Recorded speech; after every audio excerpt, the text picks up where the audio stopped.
In today's video, I'm going to teach you how to connect Slack to GitHub. We'll start inside your browser. Head to app.slack.com and sign into the workspace where you want GitHub notifications to appear.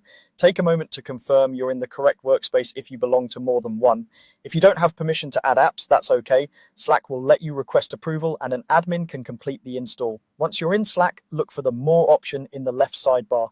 Depending on your layout, it may appear as a button or an overflow menu. Click it, then choose Tools. This section groups together useful workspace features, and from here you'll find apps. Click apps to open the Slack app directory. If you already see an apps item in your sidebar, you can use that instead. In the directory, use the search bar and type GitHub. You're looking for the official GitHub app, which is published by GitHub. Open its page to review what it does and the permissions it needs. You'll typically see that it can post updates in channels and interact with messages, which is necessary for sending pull requests and issue notifications to Slack. Click Install. Slack may open a new tab for the app directory. If your workspace requires admin approval, you'll see a prompt to request it, add a brief note if needed, and submit. Otherwise, proceed and click Add to Slack to begin the installation for your workspace. Next, you'll be asked to grant permissions. This is where you click Allow. Review the access summary so you understand what the app can do in your workspace.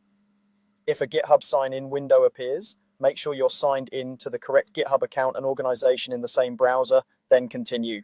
If your browser blocks pop-ups, temporarily allow them so the authorization screen can appear. After you allow access, the GitHub app will be added to your Slack workspace. You should see it under the Apps section in the left sidebar.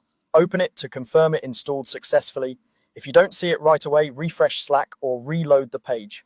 From here, you're connected, and GitHub can start sending activity updates into Slack channels once you configure your preferences inside the app. If you run into obstacles, double check that you chose the right workspace, that you have permission to add apps, and that your browser isn't blocking the authorization flow. Trying a different browser or a private window can also help resolve caching issues.